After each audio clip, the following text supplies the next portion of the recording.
on, get your intro.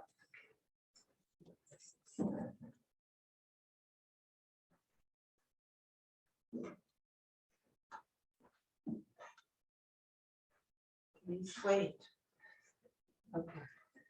Got it. Okay. Morning, everybody. Morning. Welcome to Minnesota Sun Center. I'm Rosemary Taylor. I'm one of the teachers here. And it is my great pleasure to introduce our speaker today, Byakuren Judith Ragir. Judith started practicing in 1973 before Minnesota Sun Center even had this building, right? Yeah, in Dinkytown. In Dinkytown. So she started practicing then with Byakuren Judith, our founder, and practiced with him until his death in 1990. And after that, she became one of the key founders, I would say the heart of the founding of Clouds and Water Zen Center. And that's where I met her. In 1996, the first time I ever walked into a Zen-do, Judith was the first person I saw. I bet you didn't know that. It's memorable. So she taught at Clouds and Water and still teaches there sometimes, I think. She taught there for a long time and was the guiding teacher there for 9 or 10 years. She is a fiber artist. If you haven't seen the quilt, the wall hanging in the Founders Hall, Judith made that just for us, donated it to us, and it's beyond beautiful. Also, she made the one in Moss Hall at Hokilogi, and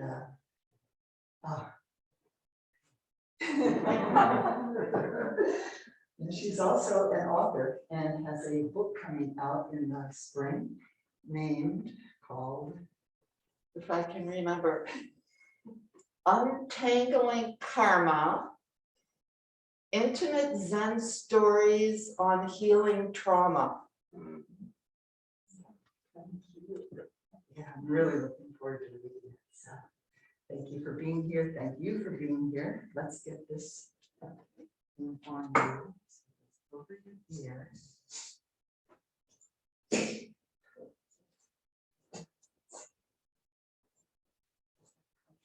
Yeah. Is that Oh, okay? you can hear me. I can hear myself. Well, let's start with an intention, because we're talking about, I'm going to, hopefully I won't blab so much that I don't get to my topic. But whatever happens. But I really want to talk about the Eightfold Path. And having an intention is one of the Eightfold Path, wise intention. So I'm very involved in what is my intention. I have intentions for my life. I have intentions for the week. I have intentions for the day. And I have intentions for this talk. So one of my hopes is that something I say will benefit somebody.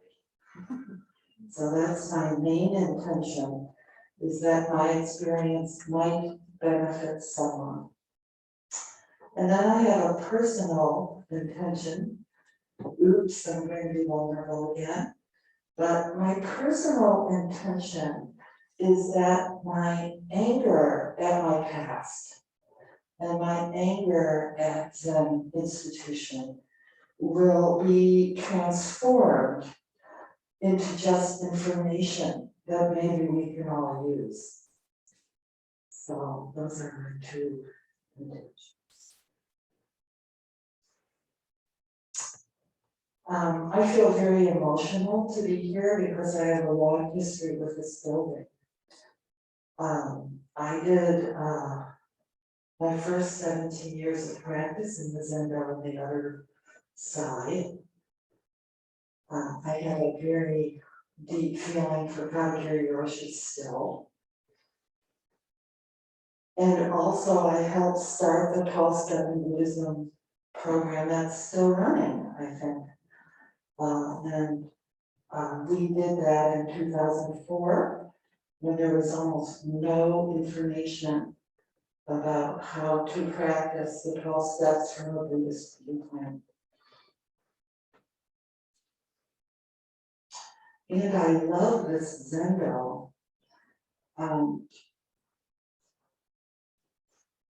It makes me cry just sitting here. And one of the things I like about it is that there isn't a big barrier or boundary between inside the Zendo and outside the Zendo, which is very important to me now. Mostly I meditate in nature by myself at this point. So this is quite heavenly. I could sit and look at the trees while I was sitting.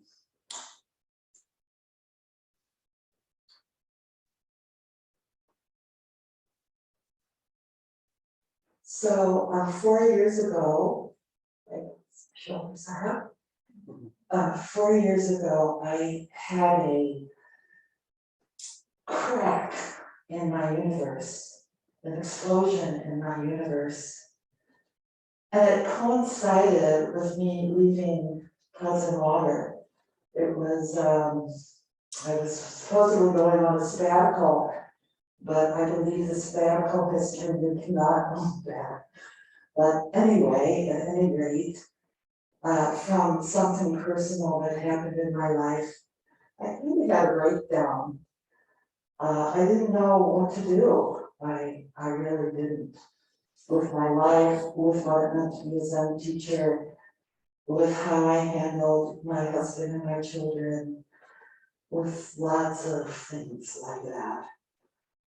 I spent 6 weeks just kind of hiding out.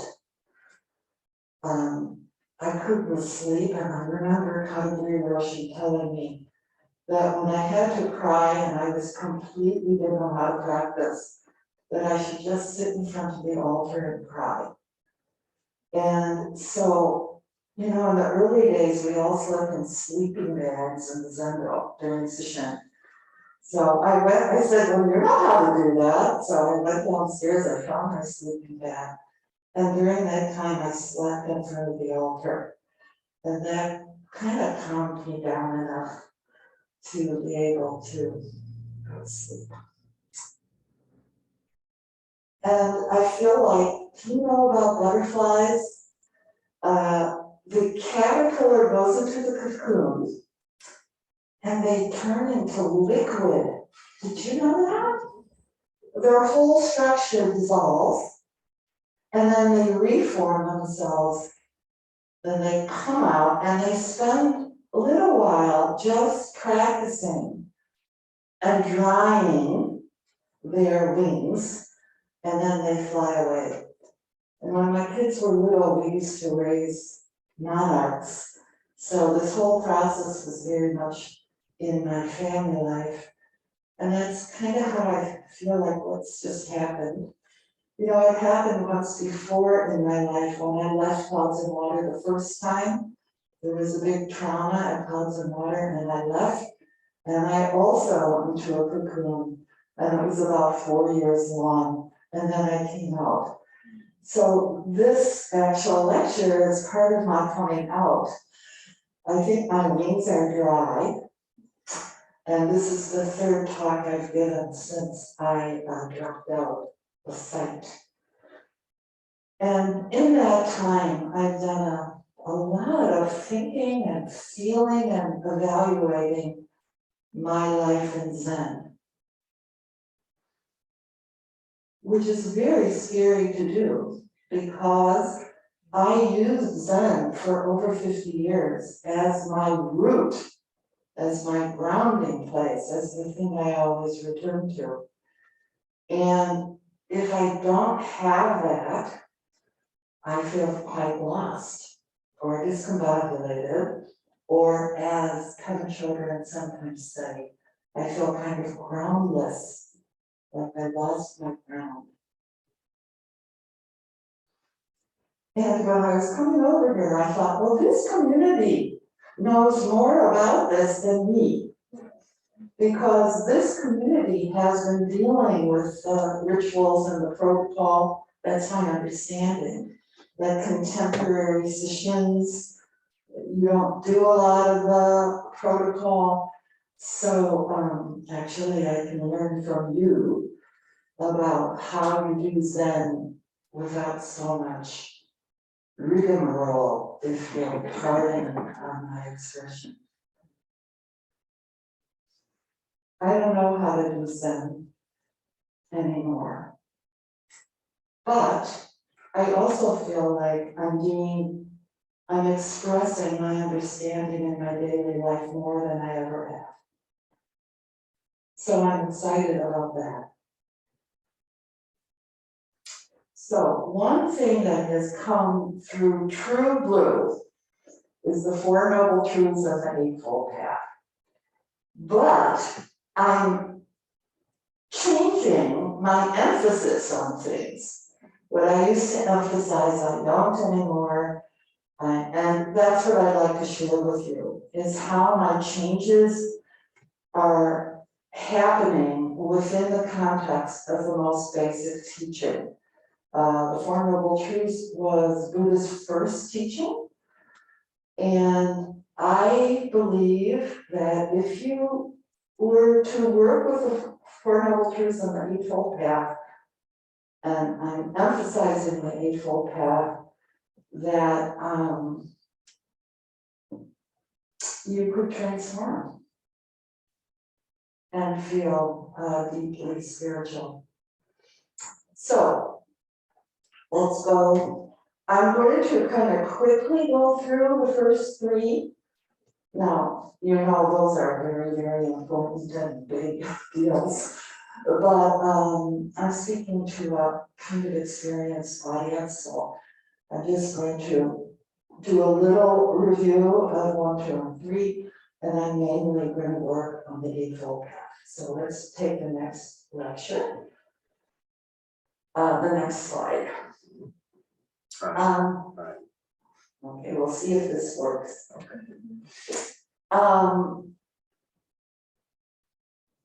What I want to emphasize here is that cause and effect is built in to our understanding, Buddha's understanding.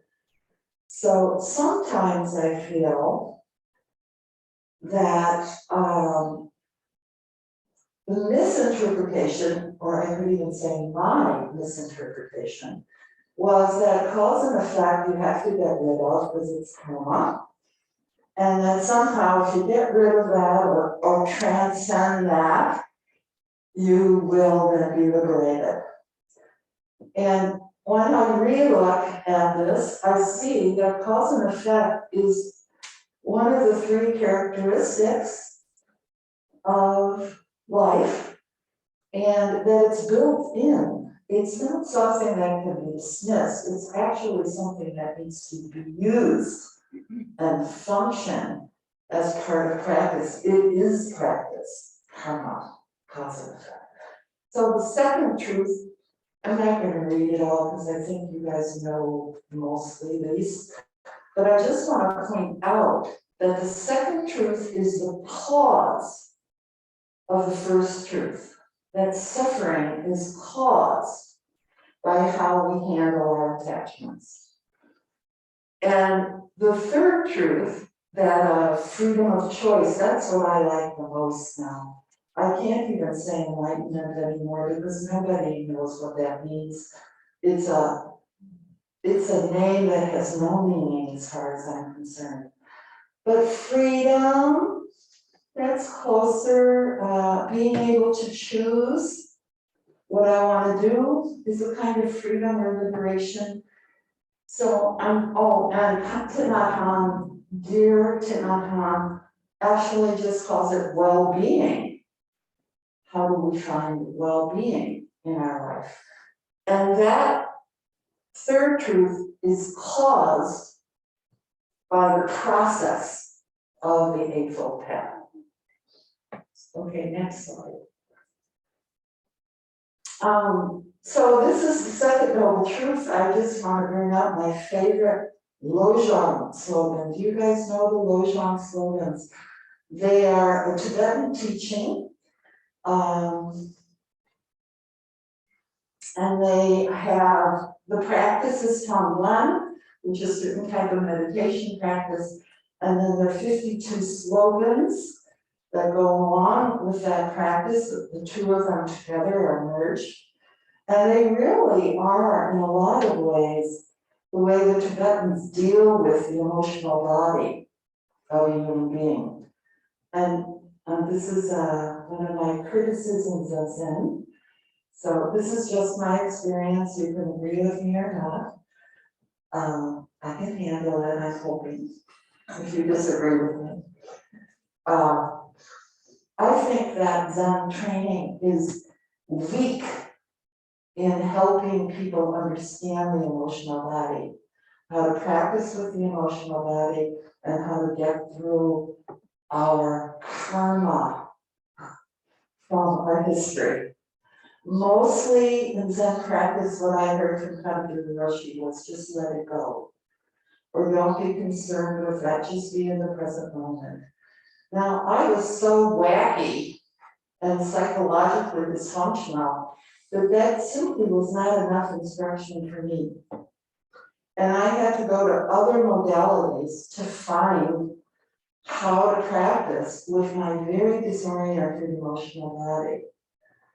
So I went to Lojong and Tonglen.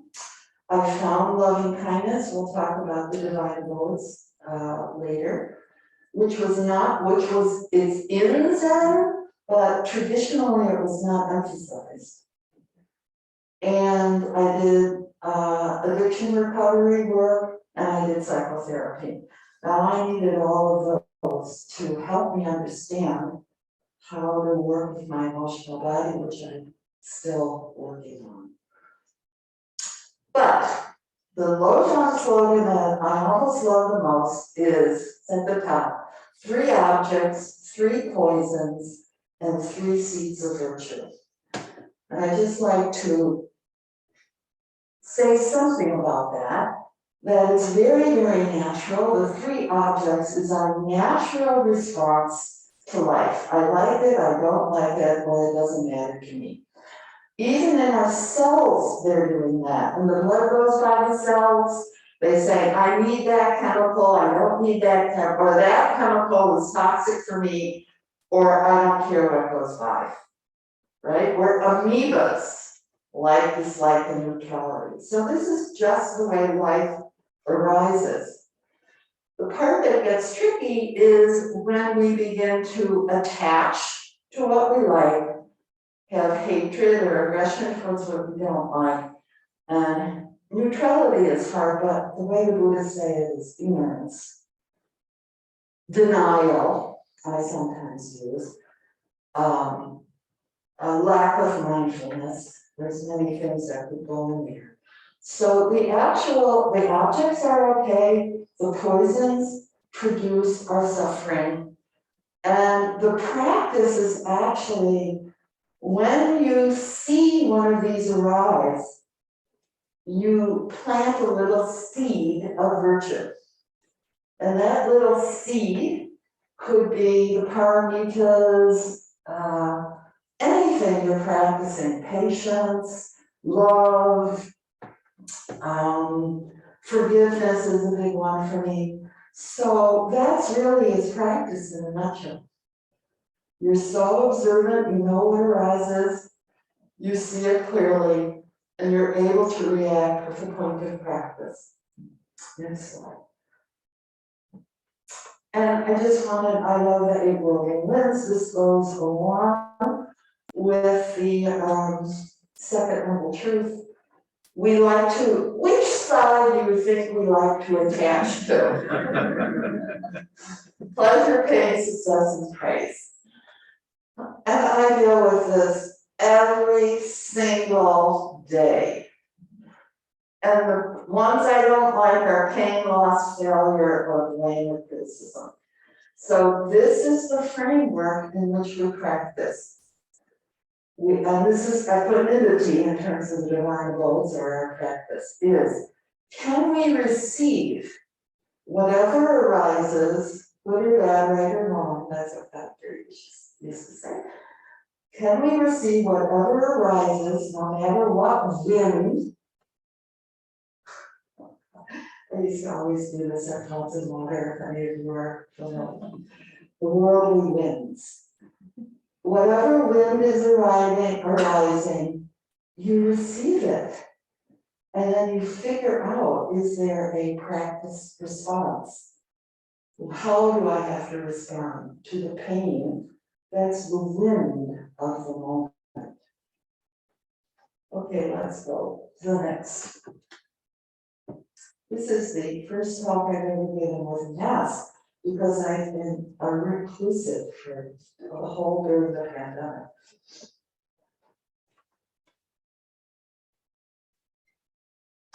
Okay. I wish I remembered who exactly emphasized the three bases. It might have been Stephen Batchelor, because I remember he had an English accent. But I really got into this. So, you know, a stool that has three things. This is the three-legged stool. I beg of you, I urge you, that's in our night. I beg of you, everyone. I beg of you, everyone. The three stools, the three legs have to be equally developed, or you will fall off the stool. And these are the three legs. Prajna, sometimes translated as wisdom. Samadhi, I got this new translation that I really like, unification of the mind.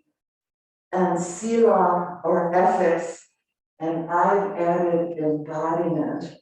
Although I think embodiment runs through the whole thing, it's not just in the third one, but that's where, for the time being, I'm putting it. The main point is, for me, if I want to feel like an integrated spiritual person, all three legs have to be equally cultivated. And as we get into the chart, is the chart next? Oh no. I'll just say now because it's arisen in my mind. When I first came into Buddhism, which was in the late 60s, we were all hippies. And we were all, maybe I'm exaggerating, so forgive me if I'm exaggerating, but many of the 60s and the early 70s practitioners were coming from a hippie mentality. We had all been doing drugs, and that's what we were interested in, is mental states. So we emphasized samadhi. In fact, that was almost the only thing we emphasized, and we said that's going to bring enlightenment. That karma, the seeds of convert Buddhism, which equals white, middle class or upper class Buddhism in America, started from the seeds of overemphasizing samadhi. So that's our karmic root that I believe, and one of the reasons I'm even talking again, is that I believe that that needs to be pulled out, and we need to reevaluate how we're looking at our Buddhist practice. Next slide. Okay, the other thing I just want to say, do you guys use right effort, right still? Holistic? Oh, holistic, that's a good one. So anyway, I'm trying to change my semantics. I was raised with right, everything right. So that's too close to right and wrong. It's not a proper, I wonder who chose that. Probably some Jesuit in France chose that language. The Pulsar people that I'm studying with now, Philip Moffat, are using Y's. So I've been trying to change to Y's. But since I've been talking about this, Fish Farmer Murphy told me that Thich Nhat Hanh used connected. That seems really great, like connected insight, connected view, connected samadhi, connected behavior. That's really good. And we got another one, which is holistic. Okay, so I'm trying to change Y's. We can change the chart. So I had a big fancy chart, but it had right all over the place. So I just did this by hand. And this is the chart. It's also kind of nice because if some people know me, before Zoom, I always had a flip chart. That was my deal. If you came to a lecture of mine, I had a flip chart. And they all look like this. I see Rosemary nodding her head. So anyway, I'll tell you how the origins of this chart was Carlton Water has a prison sangha at Rush City Correctional Center. They have a beautiful name.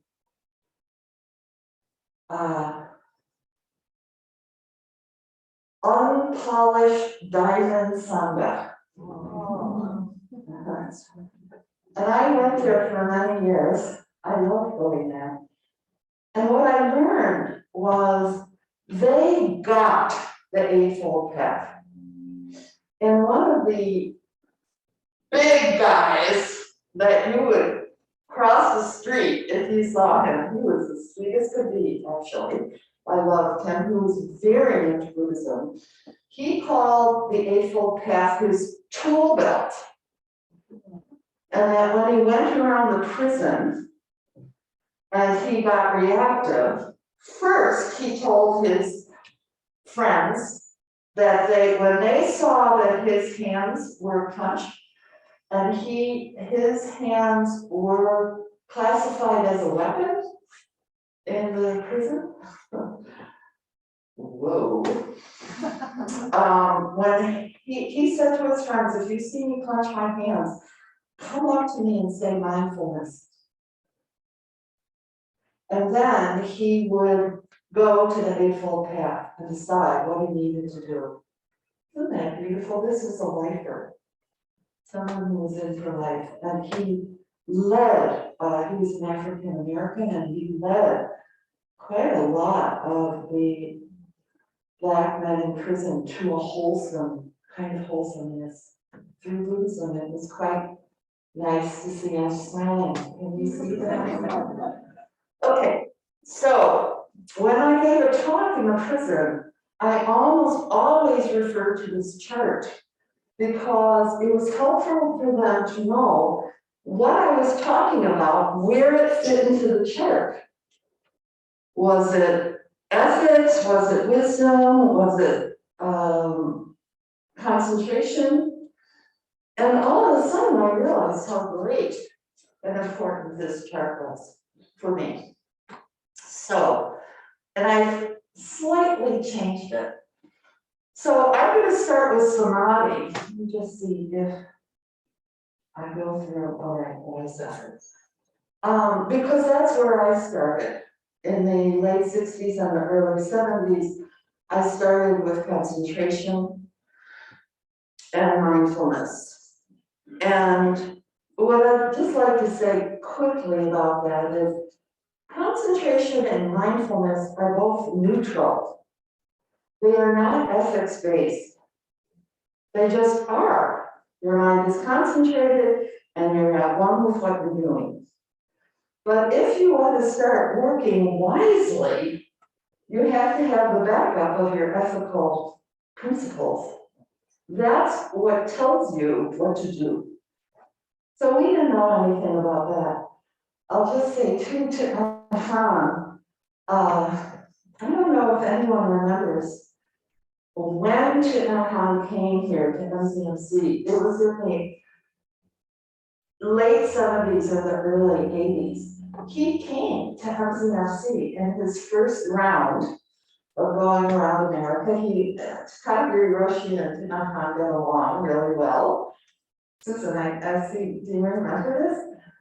And the thing that Thich Nhat Hanh said when he connected to convert American Buddhism, he just rolled his eyes and said, oh my God, you guys have to work on ethics. Just spend the next 10 years on seal. And I'm actually suggesting that that's what we do now, years and years later. Because I think the root of the karma got twisted. Do you know, are you following what I'm saying? How we started, how Suzuki Roshi's and Mayazumi Roshi and all of the people, they came with a full set of agenda, but we reinterpreted it, I believe. Okay, then I'm going to take you, wise effort is usually put in the samadhi line, but I think that wise effort applies to everything. And Kama Chodron has the line, not too tight and not too loose. And this is one of my strong readjustments. I'm going to take a breath. Speaking of wise effort.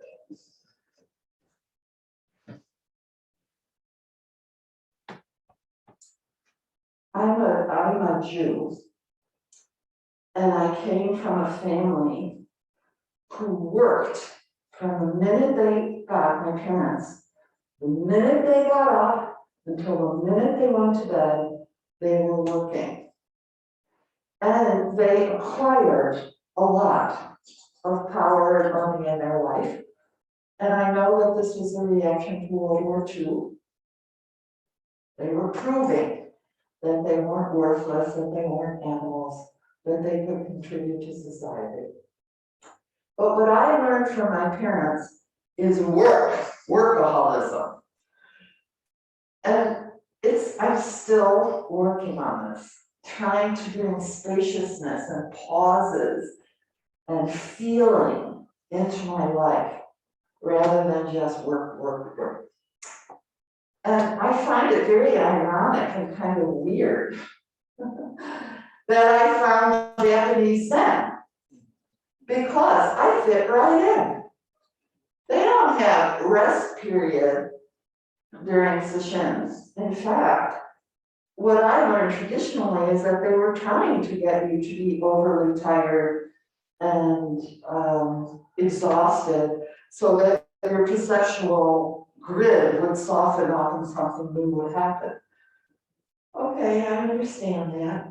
But it did not break my habit of what Philip Moffitt calls now resulting. Not practicing, but resulting. Always trying to get the next level or do it better or improve myself. Running around. I don't know if those of you who know me from the past can understand. I was driven. Makes me cry. And I was driven for a good cause. Zen and enlightenment. And I got some support for doing that, like Dogen's phrase, practice with your hair on fire. And so I am really revisiting wise effort. Let's go to the next slide. So there's a flexibility that I'm trying to find with effort and with effortlessness. I have to confess, I don't know that much about effortlessness. And I actually think that's really important to say. That the I isn't trying to get someplace. Or that the I isn't fixing. Well, one of my renunciations is I'm not going to try and fix anything. Nothing needs to be fixed. That's very, very different than efforting from my will. So this is a major practice for me right now, is, it's at the bottom, relaxing. Can I be available? Can I receive? Can I soften? Can I open? Can I invite? These are all words I did not hear in Zen practice. At least the kind I was involved in. I mean, I know that you guys have changed a lot of things. I don't know how you're teaching now. But that's what I'm interested in at the moment, is receiving my life, trusting. Like, for example, right now, I don't know what to do with I have 50 years of experience, you know? What should I do with all that? And I'm just saying, what you should do with that will come to you. It will happen. You know, even today, it feels like it's happening. That what I'm supposed to do next is effortlessly occurring. And that's very different than my usual modus operandi. Oh, and I just want to talk about wise amount. I'm laughing because Judith Ragir, Byakuren, thinks that we want to add another ninefold path. So right at the moment, I'm putting it under wise effort. I think it could also go under wise behavior. And maybe it's because I had been an addict in my life that I came on to this. But wise amount. What's the wise amount of food? What's the wise amount of TV? What's the wise amount of Zooming? What's the wise amount of exercise? What's the wise amount of interfering in my kid's life? Etc., etc. Okay, next slide. Okay, now I want to move to wisdom, prajna wisdom. Oh, I didn't put on this chart. Penn Children has a wonderful, very short slogan. What helps and what doesn't help? That's discernment from our wisdom. And I would like to wise view, this is the way I experience it in my mind. Wise view is like an umbrella that's slightly behind me, that's looking at the world, at my karma, at my life, and holding it with a very large perspective. Let's do the next slide. Because I think that, okay, this is from a Tibetan teacher, change of operations in the mind and our perceptions to be united with the truth. Oh, here's wisdom knows what helps and what hurts. So even in the first noble truth, the holy pain, when you're in pain, there's no denying it, or you don't have to get away from it. You just have to be it. You just have to receive the pain that is yours to receive. But you can have this big umbrella of right view that actually helps hold the pain that you have to endure, even if it's a huge pain. For example, I think sleeping by my altar was a way of framing the pain I was in from a larger perspective. Let's go to the next slide. So the first time I gave this lecture with the PowerPoint, I only had the 3 seals because that's how I learned right view, which is impermanence, no centralized self. Oh, the 3rd seal, I just have to say, when I was coming up as a Zen person, the 3rd seal was always samsara. And then all of a sudden, like 10 years ago, both the Dalai Lama and Tibetan changed it to Nirvana. It's like, and when I saw that, I thought, whoa, what are they doing? That's the opposite. And I've been thinking about it a lot.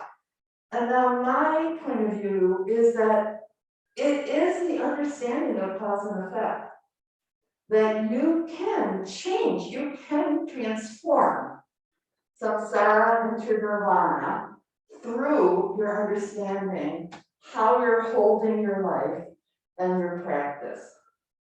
So now I kind of think the third seal is that transformation is possible.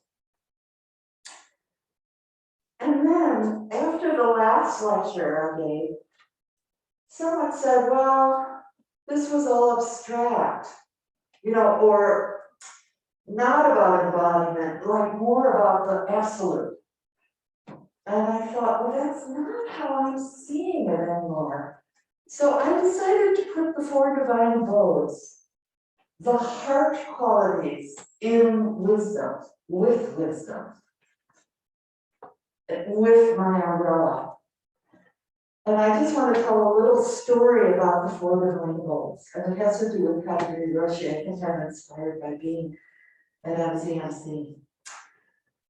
So being a Jew, emotions and passion are, I want to yell at the Zendo. Nobody wanted me to yell at the Zendo, let me tell you. Now, if I feel like it, I'm going to yell at the Zendo. But that's just because I'm 70 years old and I can do whatever I want now. But I always ask Kagiri Roshi about emotions and passion and where does that fit in? And he would always dismiss me. Is that how you remember it? I don't know. Anyway, I remember it as kind of a dismissing, like, he just didn't want to deal with that. And he said, that's not about what we're doing, and that's about attachment. Passion is attachment. And that idea, I feel, strangles me. I can't do that idea anymore. And the interesting thing was, at that time, he was just starting to let people teach instead of him. And it was the Shiho priests and Michael O'Neill and Judith Ragir. That was the phrase. So I guess I was a lay teacher at that time. And we were teaching the paramitas, and I got the paramita of concentration, which I was so happy about because that was the most important thing, I thought, at that time. And also, I'm pretty good at concentrating. That was one of my gifts, that I could sit down and roar. I think because my parents were, they were really concentrated. I learned how to do that. Anyway, I started studying concentration from the point of view of the practice. And you know what I found? The divine abodes, the Brahma Viharas, for those of you who have a different language, they were under concentration. That when you're concentrated, that is the field you're playing in. Compassion, kindness, joy, equanimity. Oh, that changed my life, that insight. So now I'm putting it just for, I don't exactly know where to put it, but I think that, again, this is from my experience. I don't think Zen emphasizes heart opening enough. I don't think it emphasizes compassion enough. Now, maybe in the 21st century that's changed. And maybe in the last 4 years that I've been out of it, I haven't been listening to anybody's talks. Maybe that's changing. And maybe I'm just part of the whole voice. That is the collective voice that is saying that. But when I was teaching in my heavily teaching life, I did open Zen up because my emotional body was crying out for attention. So I taught Tonglen and Lojong slogans, and I did loving kindness. We did a lot of loving kindness that I learned from Vipassana. And even during Sesshin, we had body work and we had loving kindness, guided meditation in the Zenko. Now, that was not allowed 10 years ago. But of course, now in the 21st century, perhaps we do it. But it was a breakthrough for me to add those things to Sesshin. But in my opinion, now that's still not enough of a change. I think there needs to be a deep structural change. I don't know how to do it, and as I said, maybe you guys have more wisdom about this than I do, because you've been working with structural changes for a long time. But for me, I don't know what to do. I don't know what to do, except what I'm doing, which is sharing my questions. Okay, let's go to the next slide. We're still on the wisdom side of the chart. So why is intention? So as I said in the very beginning, this is a very important part of my practice.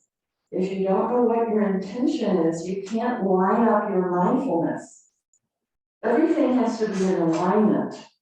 And it starts with your vow. A vow is a type of intention. And your mindfulness, your concentration, your emotional body, your behavior have to come into alignment with your vow or your intention. So I just wrote those down because those are some of the vows I'm contemplating now. And certainly the Bodhisattva vow is in there for us Mahayana Buddhists. One thing I like about the Bodhisattva vow, yeah, I think this is, how bad am I? I'm almost there. Maturation. I think this is a maturation in spiritual life where you just stop thinking about I. And the Bodhisattva vow is one that helps me think that my behavior, what I give to the world, is for the benefit of the whole. It's not that I get enlightened. That's very 2,000-year-old old school. It's because there's no centralized I, the whole body gets enlightened together. And what I mean by the whole body is everybody interdependent. So I practice, I learn, I teach myself every day that when I'm starting to say I, what I mean is interdependence. Like, I'll just give you an example. I get afraid to talk like this, public talking. And I'm afraid of criticism. Well, that's very centralized around an I. So if I'm going to give a Buddhist talk, I need to somehow elevate that and say, this talk is a collective talk. It's all of us. You're informing me if my intuition is open. 21st century Buddhism is informing the talk. It's not just me. And when I think like that, I get less nervous. Okay, let's go to the next slide. Okay, now we're going to move to ethics and embodiment. Again, I want to say embodiment runs. I should probably put embodiment in the inside of the triangle. That's my next move. I just got something for the chart. Embodiment should be on the inside of the triangle. But again, I have said for 20 years that what good is samadhi and prajna if it doesn't come through your behavior? You know, and I've said this a million times because I've been around teachers who have bad behavior. It's like, oh, you're more concentrated than me, or you can answer poems faster than I can. But there's something really wrong because your behavior is not in alignment with your intentions or your vow. So I can't stress this enough, that this sila, this base has been underdeveloped, in my opinion, in Buddha, I don't know the other Buddhisms, but certainly in American convert Zen. Because I don't think that's true with ethnic Buddhism. I think they actually start with ethics. That's like, you know, the paramitas are in a line. Well, I started with concentration, which is kind of like, what is that, the fifth one? I didn't start with generosity. I didn't start with ethics. I didn't start with patience. I just skipped over those and went to concentration. But you can't be an integrated human being without those, without ethics. And we want to, the next slide, let's do the next slide, which is, let's do the next slide. The precepts, okay. So when I first came into Buddhism, you did learn the precepts when you took Jita. So every 3 years, there would be a series of lectures on the precepts. But the practice of the precepts will not emphasize. And I think they need to be emphasized. For example, in the last 4 years, it's not well, it is part of the precepts, but I've been heavily investigating wise speech.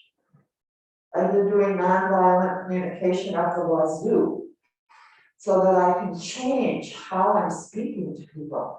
Because my speech was not in alignment with my vows. So when I realized that, I kind of stopped everything and started to really look at how I was talking to people. Okay, and the last slide, I think it's the last slide, is it right? So everything, well, all the new stuff is new, but I don't know when this was written, what, 7 years ago or so. I wrote the introduction to this, and it's all about what I've been talking about today. So if you're interested in reading more, you could read the introduction to this book. However, the last 7 years, I've become more clear on what I'm emphasizing.